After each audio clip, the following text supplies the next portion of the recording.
Então, para dar continuidade, eu queria agora, falando, né, dessa questão de Banking as a Service, a gente vai ter um painel para falar um pouco de infraestrutura, né? E para conduzir esse painel, vou chamar aqui o nosso parceiro Claudenir, que é VP da FRAC, de inovação. Uma salva de palmas aqui para o Claudenir, gente. Para compor o painel, a Ingrid Bart, também uma parceira de longa data. Aplausos, por favor. A voz feminina nesse tema tão árido. O Eduardo Abreu, da Visa. Palmas também, pessoal. E o Márcio Gouveia, que ganhou uma bola de basquete, fez aniversário, parabéns, para compor o painel. Obrigada, pessoal. Obrigado, Regina. Boa tarde, moçada. Mais forte aí, galera. Boa tarde. Boa. Quando ele mostrou os números da BMP aqui, falou assim, um pedaço disso a gente perdeu, eu chorei junto, viu? Deu uma pena. Até a Carótida chorou junto aqui, porque mostrar o número, dizer que perdeu um pedaço ali, é bastante, mas você vai recuperar, sem dúvida alguma, viu? Eu tenho certeza disso. Vocês fazem um trabalho extremamente competente. Pessoal, a gente vai bater um papo aqui hoje com o Eduardo, a Ingrid e o Márcio. Obrigado aí pela presença de vocês, viu? Obrigado mesmo. Vai ser um prazer estar com vocês nesse painel aqui. Bom, primeiro, vou deixar vocês três tranquilos, que não tem pergunta, é pegadinha, pode ficar tranquilo. Tá bom? É pergunta do que vocês já atuam aqui, né? E aí eu queria, 2 minutinhos, cada um rapidinho, falar um pouco sobre você, o que vocês fazem, né? Não precisa voltar lá em 1990, que foi office boy do banco e tal, não. Mas dá uma palhinha rápida para todos nós aqui, o que vocês fazem, onde vocês estão. Vamos começar aqui, ladies first, né? Então, Ingrid, fala para a gente, Ingrid. Boa, bom, boa tarde, é super prazer estar aqui. O meu CFO, que está aqui, ele falou, Ingrid, está na hora de atualizar essa foto. Foi o ano passado. E a Regina agora fala que uma parceira de muitos anos. A gente começa a ficar meio chateado, né? Mas, brincadeiras à parte, eu estou há muito tempo no mercado financeiro, há 20 anos, mais ou menos, e comecei no mercado financeiro tradicional. Eu sou economista, fiz engenharia civil também, e no último banco que eu trabalhei, eu ganhei um MBA, foi esse MBA que me fez sair de lá, porque foi onde eu tive... Que bacana. Treinem seus funcionários, hein? Não deixem de treinar. Foi onde eu tive acesso à tecnologia, inovação, e percebi que a tecnologia ela ia invadir todas as indústrias, e eu estava super a fim de aprender com quem ia invadir, não com quem ia ser invadido. Mas eu não sabia o que eu queria. Naquela época, a gente falava muito pouco de fintech, foi em 2016. Aí eu fiz uma coisa que muita gente faz quando não sabe o que quer fazer, fiz um mini sabático pela Ásia, e aí eu sempre faço essa brincadeira, eu não encontrei a paz interior. É tudo mentira para vender pacote de viagem. E quando eu voltei numa grande fintech, que hoje é uma grande fintech, mas que na época estava começando, no comecinho de 2017, que foi o Banco Neon, para construir a conta digital PJ deles. Muito bom. E aí, concomitante a isso, eu virei diretora da Associação Brasileira de Fintechs. Quando eu virei diretora, eu era diretora que cuidava do relacionamento com o Banco Central, das fintechs, do ecossistema com o Banco Central. Por causa disso, o Banco Central me convidou para ser uma das primeiras conselheiras do Conselho Deliberativo do Open Finance, cargo que eu fiquei por 4 anos, voluntariamente. E, nesse meio do caminho, fundei o Linker, que era um banco digital para pequena e média empresa. A gente vendeu o Linker em 2021 para a OMIE, e eu saí da operação ano passado. E eu já sabia que eu ia empreender de novo, eu já sabia que ia ser com Open Finance, e aí eu comecei a me conectar com as pessoas que hoje são os meus co-founders, e a gente fundou o Pilotim no finalzinho do ano, começo desse ano. Nossa, Ingrid, que carreira bonita. Parabéns. Não, viu? é que tem um monte de outros trabalhos voluntários, Boa. mas é que você não quer, né? Parabéns, viu? Obrigada. Muito bom, excelente, viu? E na Ásia você esteve onde? Você lembra? Índia, Nepal, Butão, Mianmar, Laos, Camboja, Vietnã e Tailândia. Rapaz, você vê, eu tento encontrar... E não tinha paz interior em nenhum desses. Você vê, eu tento encontrar paz interior... No mercado financeiro, olha que legal. Eu tento encontrar paz interior em Ubatuba, ela vai para a Ásia, né? Então, muito bom, Ingrid, excelente, viu? Antes de passar aqui para o Eduardo, deixa eu mandar um WhatsApp aqui para o RH. Cancela o MBA da galera, viu? Por favor, cancela o subsídio de MBA, porque senão o pessoal sai, né? Ô, Eduardo, conta um pouquinho para a gente de você, vai.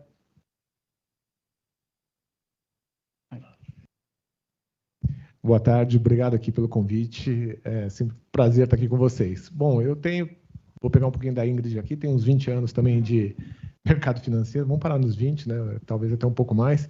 Passei por diversos segmentos da indústria financeira, eu já estive do lado do emissor, né? Já passei no Itaú, Fininvest, Credicar, estive do lado do adquirente, passei na Hipercar, na rede, e do lado das bandeiras também, tanto da Visa, que eu estou atualmente, né, mas já fui da Mastercard também no passado.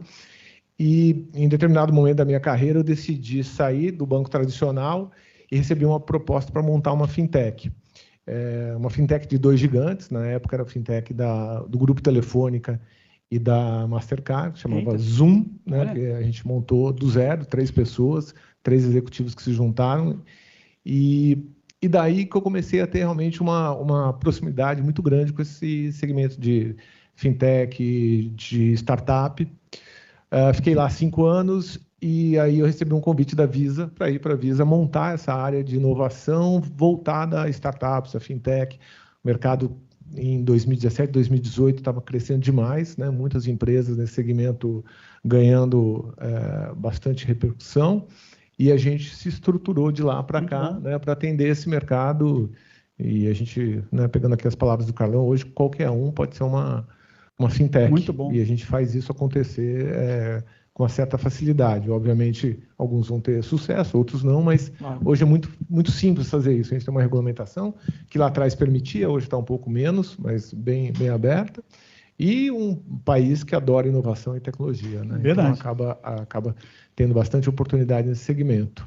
Sou pai de 3 filhos e gosto de esportes, como muitos de vocês já sabem. Muito bom. O nosso país tem criatividade para tudo, né? Para o bem e para o mal. Talvez por isso que a gente é tão desenvolvido no mercado financeiro, né?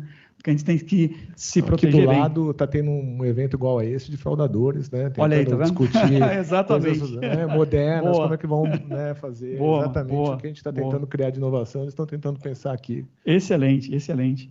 Eduardo, obrigado, viu? Aí por compartilhar. Fala um pouquinho para a gente, Márcio, sobre você. Boa tarde, pessoal. Prazer estar aqui. Obrigado pelo convite. 25 anos já no mercado financeiro, né? Eita. Entrei como trainee no Bradesco em 2000, passando por outra grande casa também no mercado financeiro, que foi o Santander. Saí de lá em 2020, com um convite da CIPIA, né? Até então a CIPIA ainda, né, para embarcar na jornada de infraestrutura de mercado financeiro. Minha vida estava muito tranquila no banco, né? E aí foi bagunçar um pouquinho, né? Decidi trazer viver um pouco de problema, né? Do outro lado da mesa, equivalente à Ásia, da Ingrid, exato, né? Fez o MBA também? Fez o MBA também? Cara, eu não ia falar, mas eu fiz. Foi o motivo que eu saí do Bradesco pro Santander. Aí, tá vendo? Mas tudo bem. Olha o perigo. E, né, sempre atuando no meio de cash, né, atuando ali do outro lado do balcão, né, na relação direta com o cliente, e acompanhando um pouco da transformação da Núclea, né, saindo do processo ali de da porta para dentro e avançando hoje como uma SA de fato para se mostrar, né, para o cliente e sair daquela função ali apenas de uma infraestrutura de mercado financeiro, mas de fato para escutar o cliente, né, a escutativa de trazer transformações, e hoje responsável, né, como head da esteira de liquidação financeira dentro da Núclea. Excelente, obrigado, viu? Acho que é legal o público saber um pouco da experiência de vocês, até porque a gente vai ter algumas opiniões sobre alguns temas. Acho que é bom ter esse background, né, para entender que a gente está lidando com especialistas, pessoas que têm experiência nessa área, né? E aí, meus amigos e amiga, eu queria trazer um tema para vocês aqui, que é muito do que o nosso amigo anterior trouxe, que é a questão do banco invisível, né? Essa questão do banco invisível que ele comentou, ela está muito dentro da linha do Gartner, que ele diz que toda tecnologia nasce, cresce, ou ela morre, ou ela entra na sua vida e você usa sem falar mais o nome dela, né? Que é o que acontece hoje com reconhecimento facial. Você não entra no seu condomínio e fala, nossa, reconheceu o meu rosto. Você entra, coloca o rosto, abre a cancela e entra, né? Ou seja, a tecnologia entrou na sua vida e você usa ela sem falar o nome mais, ela fica invisível. A gente entende que o banco deve chegar nesse nível também. Mas até chegar lá, a gente tem compliance, tem segurança, né? Tem essa explosão de APIs que está acontecendo, né? E a gente entende que compliance não é dizer não, mas é dizer sim com segurança, né? Queria saber um pouco da opinião de vocês sobre isso. Como é que esse crescimento pode acontecer do Bank as a Service, das transações serem mais rápidas, mais fluídas? Ainda tem muita fricção hoje, a gente entende um pouco disso. Eu estive na China também esse ano fazendo um projeto lá, eu entendi como é que o pagamento realmente é mais fluido lá, parece bobo, mas é muito mais fluido do que o nosso. Como é que a gente pode chegar nesse nível de crescer um pouco mais rápido, ser mais fluido, sem abrir mão da proteção, sem abrir mão do compliance em si? Qual a opinião de vocês sobre isso? Quem quer começar falando? Quer começar? Avisa? Pode ser, Ingrid. Vamos lá, Ingrid. Vou começar.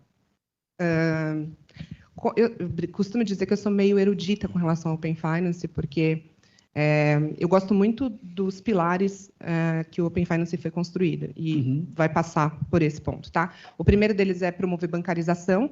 Então, bancarização não é você ter acesso a uma conta, é de fato você conseguir fazer a curadoria dos seus produtos e serviços financeiros, e aí isso passa por educação financeira também. O segundo e o mais importante, né, para a nossa sociedade é democratizar o crédito. Uma economia, um PIB não cresce se você não tem acesso a crédito. E o terceiro, que eu mais gosto, é melhorar a experiência do usuário. Boa. Esses são os 3 pilares, não fui eu que criei, foi o próprio Banco Central, mas eu sou muito defensora e acredito muito nisso.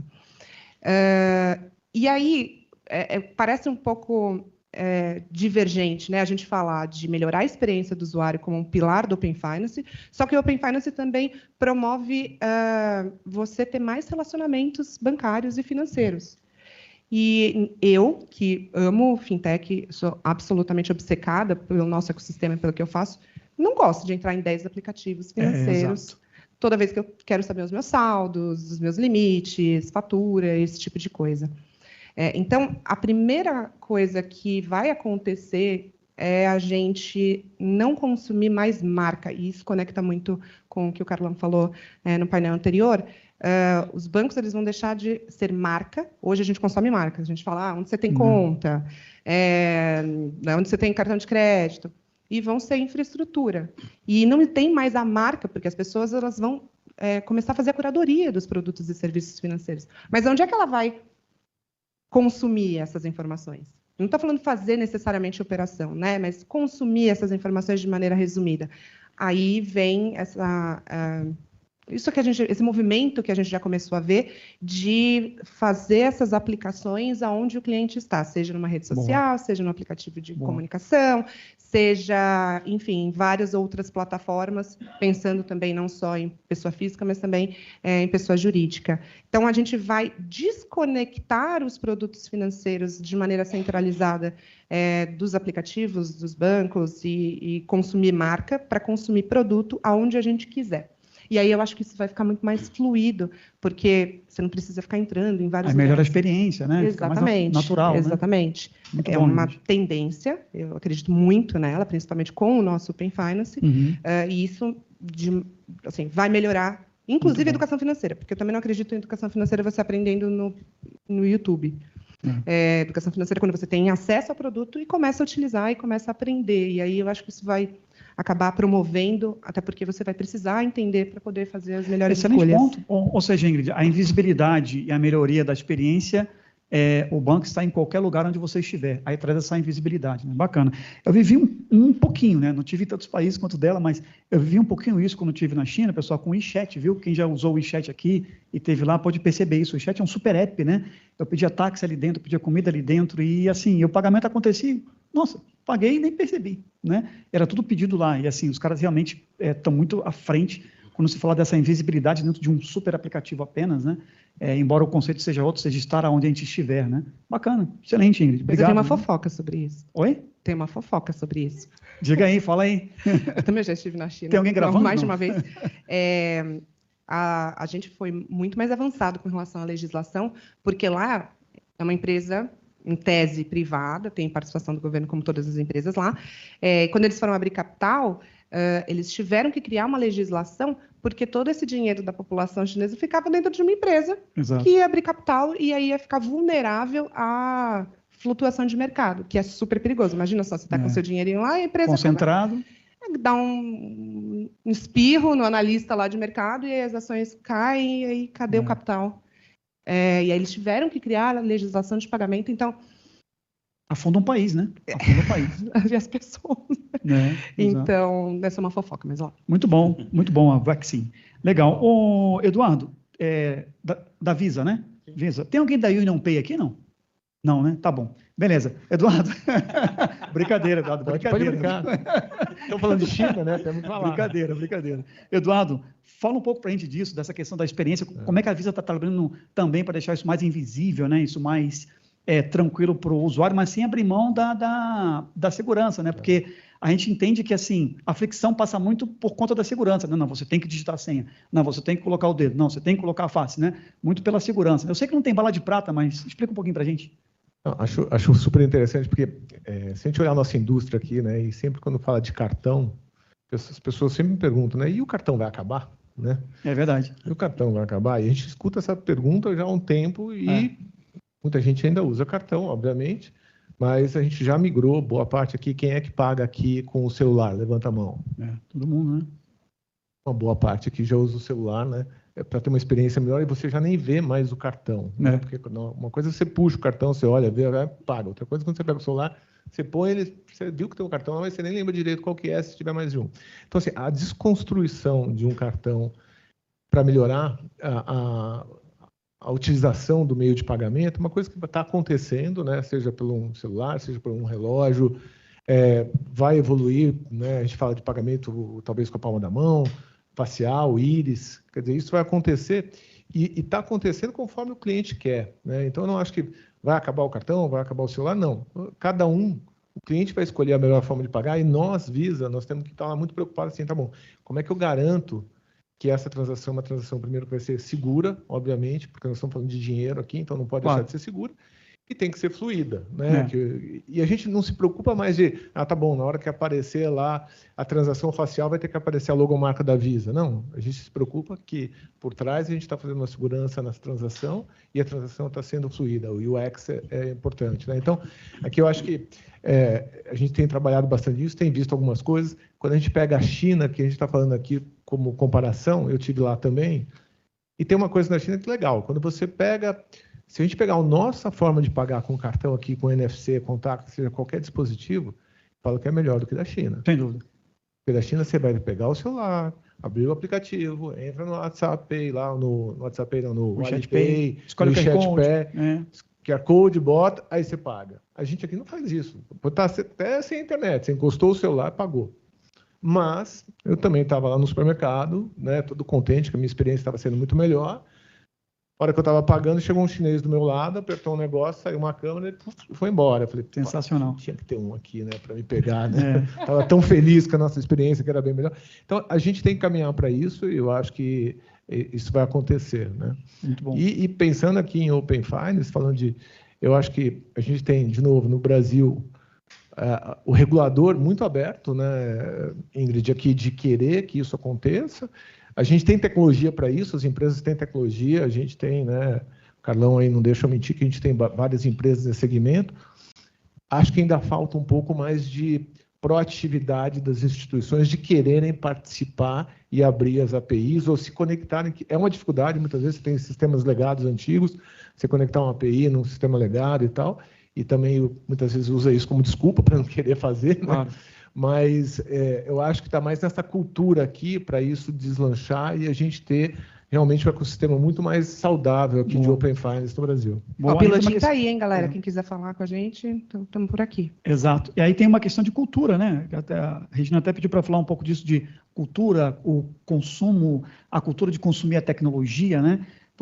Por exemplo, quando a gente fala de uma startup abrindo agora uma parte financeira e vai para tap to pay ou vai para alguma outra área, aí você tem um pouco de resistência ainda. Pô, como é que eu vou aproximar meu cartão no teu celular, cara? Como é que isso funciona, né? Então tem a questão da cultura também, né? A gente tem 10 milhões de dispositivos do tap to phone. Uau! 10 milhões. 10 milhões, que foi um negócio que foi lançado há 2 anos, né? Muito bom. É isso aí que falar, eu vou encostar excelente número, hein? 10 milhões de dispositivos que já estão habilitados para fazer uma transação com cartão no celular. Excelente, excelente.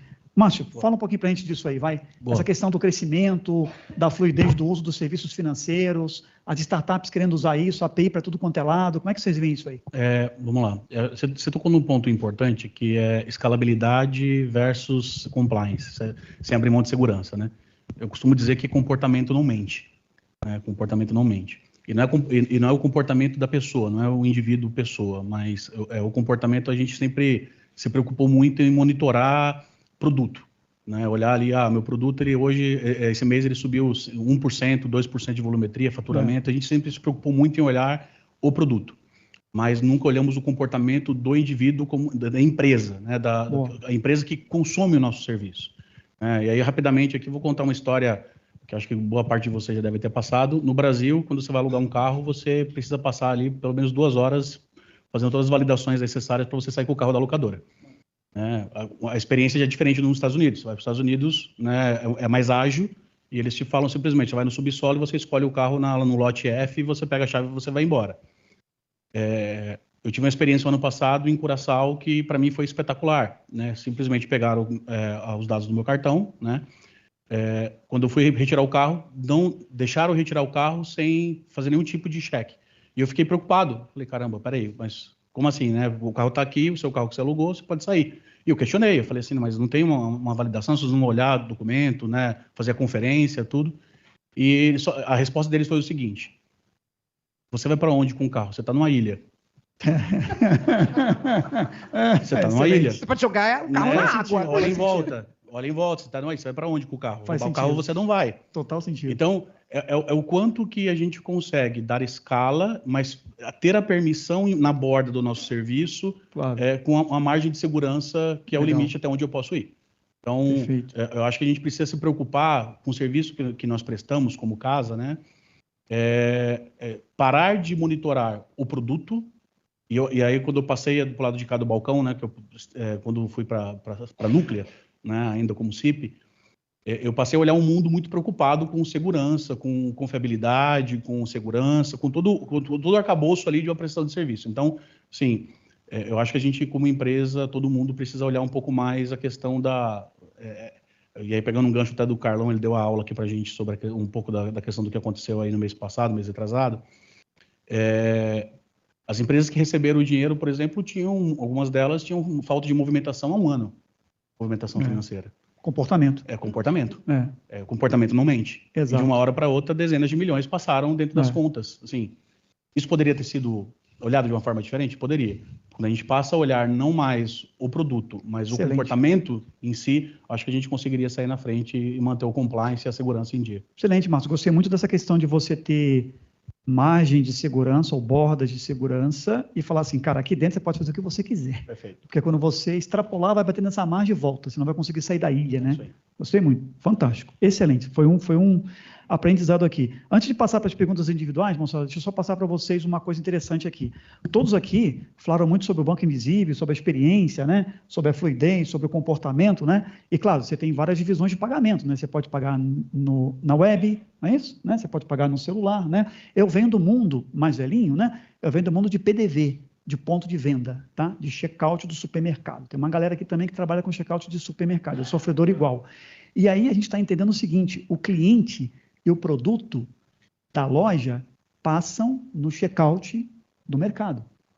Então, o cliente, a importância dele não está mais dentro da loja. É quando ele passa no caixa que você pega a experiência, pega o comportamento, né? E consegue entender como é que você pode oferecer mais serviços para ele, tudo apeisado, óbvio, né? Um Open Finance, inclusive. E o cliente consegue ser impactado de forma invisível, né? De repente, ele está comprando um celular e o operador fala assim, rapaz, saiu uma promoção aqui para mim, via Open Finance, né? De que o banco tem um seguro para esse celular, você paga 30 de R$3. Pronto, na hora ele já vende o seguro e vai. Né? Então, a gente entende que essa questão de apeisar serviços financeiros ali no PDV também é um próximo passo interessante que a gente está observando. Vamos lá, Ingrid, posso voltar para você? Então, tá bom. Ingrid, é o seguinte, ó, bacana a sua trajetória, viu? Diretora da ABF Fintechs. Me tira uma dúvida, você acompanhou muito aí a construção dessas políticas públicas, né, e das diretrizes para esse setor, né? Como é que essa experiência molda, assim, a visão dos nossos desafios de infraestrutura? Que a gente tem, eu não vou chamar de gap nem de impeditivo, mas a gente tem desafios de infraestrutura aqui, né? E aliado a esse modelo de base, né, como é que a gente consegue transformar as empresas para usarem melhor essa infraestrutura? Qual a sua visão a respeito disso? Onde a gente tem desafio, tem oportunidade, né? E aí, quando a gente fala, principalmente no pilotinho, a gente chama empresa de dados, tecnologia e dados. Uhum. Para a gente é ótimo, porque a gente vai atuar exatamente... Eu tenho a velha máxima, né? Ninguém é bom o tempo todo para todo mundo. Boa. Eu acho que você tem que olhar no que você faz bem, e o que você não faz bem, você se conectar com quem está fazendo, nichado, de maneira nichada, aquilo que pode complementar. Então, eu entendo que esses desafios, eles abrem essa oportunidade para que as empresas se conectem com outras empresas, para que o conjunto seja muito bom. e não querer desenvolver tudo sozinho, porque aí os desafios ficam maiores, principalmente falando de pessoas, né? Vou contar um caso aqui, outra fofoca. Eu contratei um matemático de Harvard no começo do pilotim e me roubaram. Ficou 3 meses. Aí fiquei muito chateada, mas aí eu dobrei a aposta. Eu contratei um cara da OpenAI. Olha. Ficou 1 semana. Uau. Você pagou MBA para os dois? Não tenho nem tempo. Tem que perguntar, né? Assim, no primeiro eu fiquei chateada. Eu falei assim, nossa, será que é a gente, é a cultura, né? Tipo, você começa empreendedor, mas o outro ficou 1 semana, então não tinha desculpa. Mas por que eu estou falando isso? Porque se a gente for tentar desenvolver soluções proprietárias para tudo que tem de desafio, não vai dar certo. Tem que escolher as batalhas, né? Tem que escolher as batalhas, exatamente. E tem que escolher as batalhas mais próximas do seu core. Boa. Core é core. Os demais, contrata a gente e a gente resolve. Excelente. Muito bom. Gostei. Core é core, escolher as batalhas e os demais a gente faz a colaboração, né? Exato. E todo mundo ganha. Excelente. Até porque o Brasil é um país continental, o mundo, né? Tem gente boa aí que pode conseguir ajudar a gente, né? Em áreas mais específicas do que a nossa, né? Excelente, Ingrid. Obrigado pelo insight, viu? Eduardo, fala um pouco para a gente aqui. Você já participou, já usou tecnologias emergentes como blockchain, NFT. Pessoal, NFT não tem nada a ver com metaverso. NFT é NFT, metaverso é metaverso, né? Quando a gente falar de NFT, fala, morreu. Não, quem morreu foi metaverso. NFT continua existindo e tal, até com outras verticais aí, né? E aí, Eduardo, você participou ali também com a recente aquisição da Pismo pela Visa, né? Como é que essa movimentação toda reposiciona esse tabuleiro de xadrez aí da Visa como um player relevante no mercado financeiro, no mercado de pagamento, no mercado de fintechs, né? Qual é a visão que você pode trazer para a gente disso aí? Legal. Bom, acho que a Visa, né, sempre foi vista aqui, primeiro, muito como uma empresa, uma marca, né, internacional, uma marca de aceitação. Depois, eu acho que a gente já passou pela fase de ser só uma marca e é uma rede de tecnologia.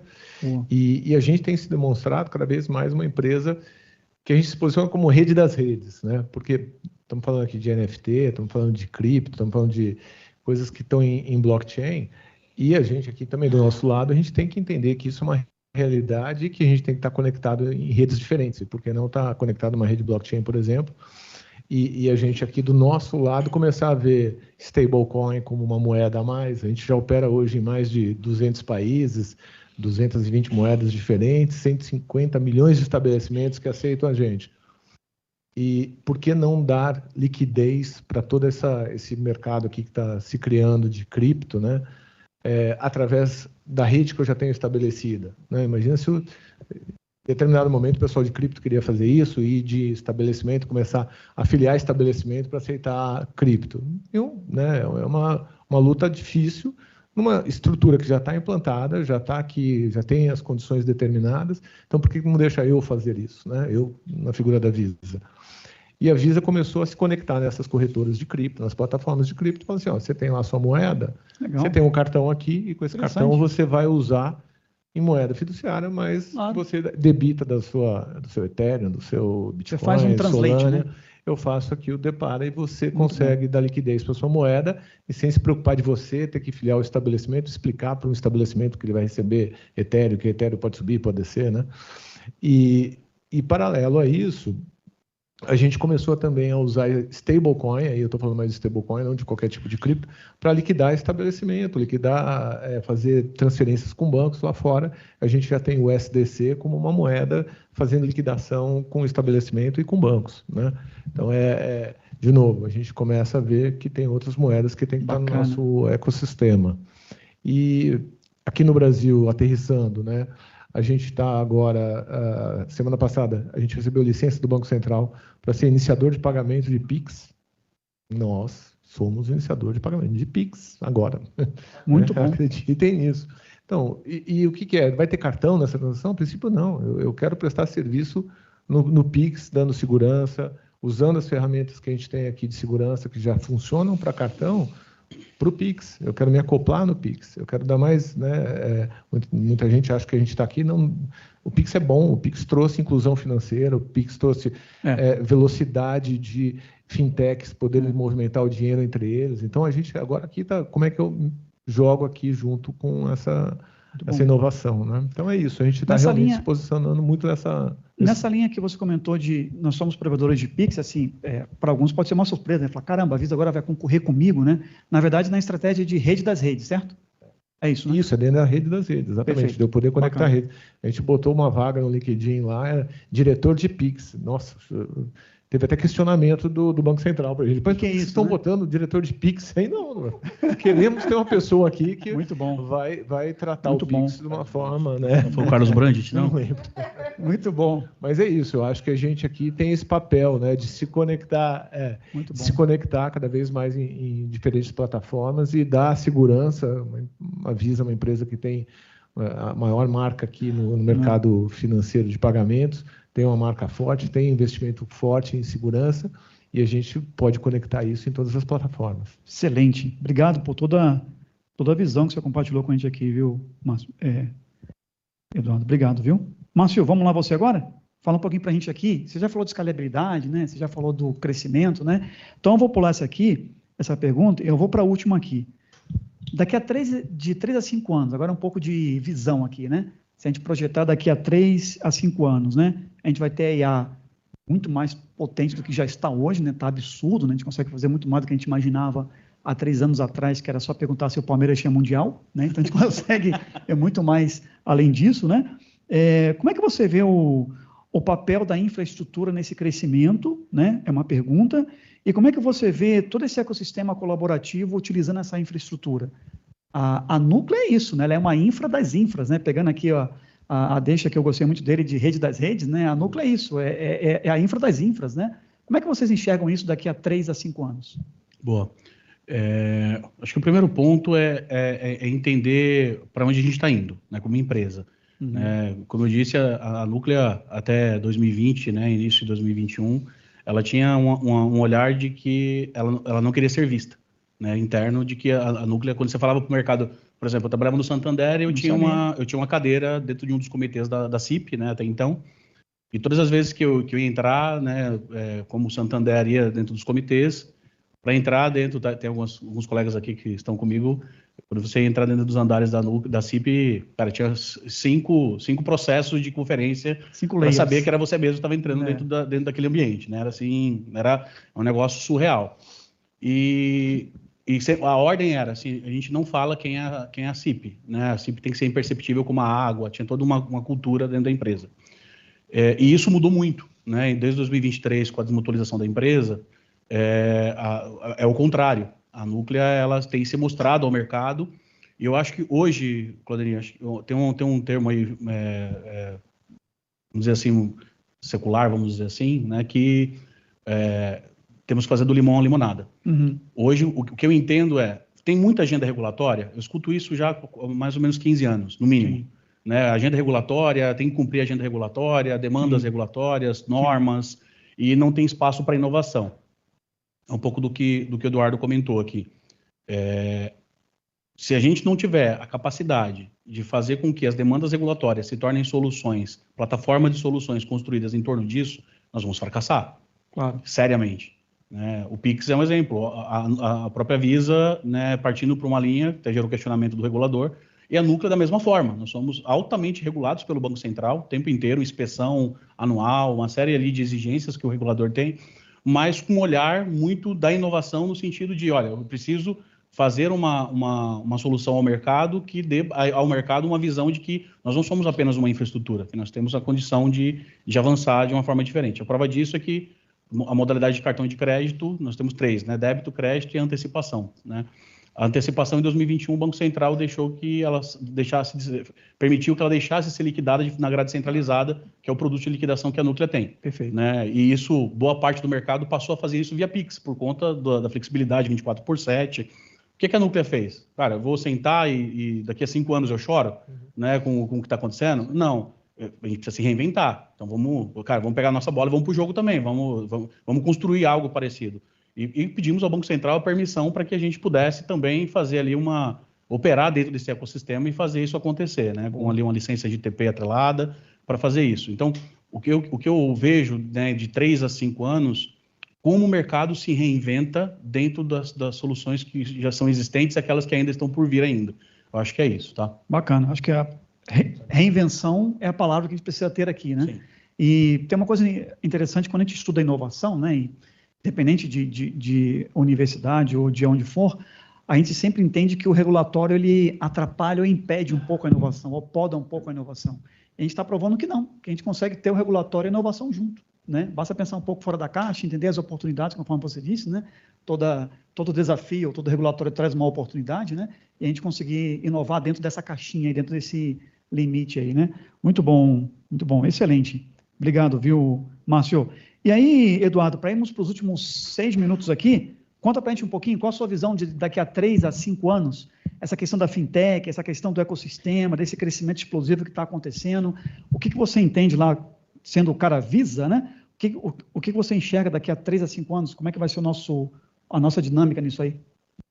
Legal. Eu acho assim, quando a gente olha, vamos tentar dividir em 2 aqui. Quando a gente olha o mundo de emissor, pessoa física, né, fintechs voltadas à experiência da solução de pessoa física.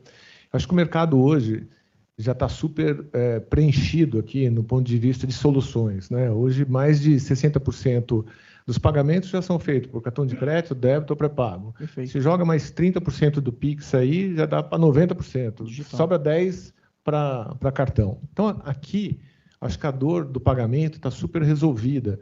E aqui a gente vai ter uma briga por experiência. O cliente, a empresa que melhorar o UX, trouxer alguma coisa aqui que vai trazer, né, a principalidade. A palavrinha da vez aqui é a principalidade. Como é que eu vou pegar a principalidade do cliente? Quando a gente vai para o outro lado aqui, que é o PJ, vamos dizer, do B2B, acho que aqui tem uma oportunidade enorme. Nós estamos falando de quase um mercado que é 3 vezes maior que o mercado de consumidor. E aqui a penetração de pagamento digital é 10%. A gente tem aí, assim, aproximadamente 10%. E você tem ainda duplicata, boleto, nota promissória, risco sacado, cheque, ainda tem alguns. Então, assim, você tem muita coisa aqui ainda que não está eletrônico, né? Não está digitalizado e que a gente tem que olhar isso aqui como oportunidade. Aqui as empresas que estão aqui têm que falar, como é que eu vou resolver a dor do risco sacado? Como é que eu vou resolver da duplicata?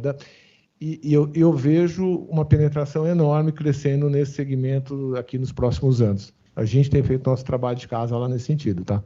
Excelente. Você fez uma lembrança boa do B2B, né? E 10% é um número que me assusta, eu não tinha essa informação. 10% apenas está com pagamento digital ou digitalizado de alguma forma. Ou seja, tem um campo aí não minado super interessante para trabalhar, né? Enorme, né? Excelente. Muito bom. Ingrid, dá a sua visão para a gente. Eu continuo com a mesma visão de 5 anos atrás. Ainda não chegou, mas está chegando. Mas brincadeiras à parte, assim, eu ainda acredito, fazendo esse exercício de futurismo, que a gente vai consumir produto, não mais marca, e aí a gente vai ter grandes plataformas que vão concentrar os seus produtos de várias instituições. Eu realmente acredito nisso. Acredito na hiperpersonalização, e aí vai para tanto pessoa física quanto para o B2B. Quando você fala de B2B, né, PME, a galera coloca numa caixinha, mas é um balaio de gatos, assim, que você tem de todos os sabores, tipos, tamanhos, e é tudo PME. E cada uma delas tem uma necessidade. Então, eu acredito muito que os dados, inteligência artificial, o próprio Open Finance, trazendo essas informações financeiras, vão conseguir promover experiências diferentes através da hiperpersonalização.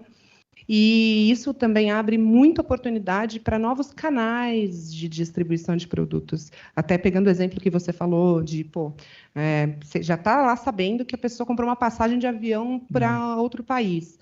Aí você já pode conectar uma oferta de câmbio para essa pessoa. Então, ela comprou um carro, você conecta com uma oportunidade de seguro. E por aí vai. Então, os dados e a inteligência artificial vão levar a gente para esse caminho onde os canais de distribuição vão estar muito mais alinhados com a sua necessidade do que, por exemplo, quando você coloca lá na internet, não vou nem falar o nome, mas você coloca lá na internet bolo de noiva, porque você está ajudando sua amiga a comprar um bolo de noiva, Você não está noiva, só sua amiga, você está ajudando ela. Nunca mais para de aparecer bolo de novo noiva para você. Grudou. Nunca mais, nunca mais. Exato. Você fica até irritado.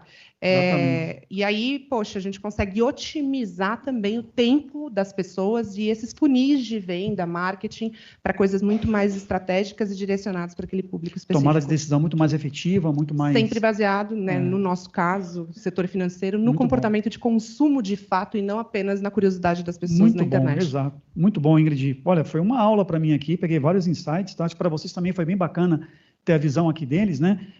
Obviamente, não quero resumir, mas só dizer para vocês o que me marcou aqui, né? Eu acho que o cercado, as bordas, as limitações, deixar a pessoa brincar ali dentro é super importante, olhar para stablecoin, né? E tem uma confusãozinha aí, o que é cripto, o que é stablecoin? Fica o dever de casa para a galera aqui depois pesquisar, cripto é cripto, stablecoin é stablecoin, né? Acho que é legal. Fica difícil disputar com o Caribe, né? Exato, exatamente. E Ingrid, o que você comentou aqui, que me marcou também, é a questão do core, né? Cara, foca no seu core, não tenta ganhar todas as batalhas, né? Eu acho que tem um espaço colaborativo muito grande aí, né?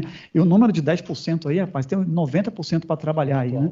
Bacana, obrigado, viu? Pessoal, eu queria finalizar aqui dizendo para vocês o seguinte, o Brasil é uma terra de oportunidades e sempre foi, né? Em pagamento, então, tem mais ainda, né? Eu estou nesse mercado de automação comercial, vai fazer 27 anos, vindo da Bematec, da Aroma e tal, mas a gente entende que, assim, a dinâmica é muito forte no varejo. O varejo brasileiro, ele é muito interessante, tal como não é em outro país, né? Todo mundo aqui já deve ter ido para os Estados Unidos e você já entrou numa lojinha que tem um cara ali atendendo, bem pequenininha, que você tem que entrar de lado até para fazer o pedido, mas o cara está usando um iPad no PDV. Você fala, nossa, um iPad no PDV, né? É porque a cultura lá é outra, né? E a nossa cultura de automação comercial é totalmente diferente. Nós temos, pessoal, autenticação eletrônica online do que a gente compra. Bate na nuvem, volta e imprime o QR Code. Aquele QR Code que está ali já foi assinado lá na Secretaria da Fazenda. Poucos sabem disso. Nós somos um dos poucos países que a gente autentica a compra na hora, no servidor do governo daquele estado. Né? E nós somos poucos que estão avançados com o Pix integrado no PDV agora, que vai melhorar a experiência em si. Então tem um campo bacana para trabalharmos aí. Eu acho que esses insights vai ajudar a gente aí nos próximos anos. Foi muito bom. Obrigado, viu? Palmas para ele, pessoal. Obrigado, viu? Obrigado. Obrigadão. Obrigado, pessoal.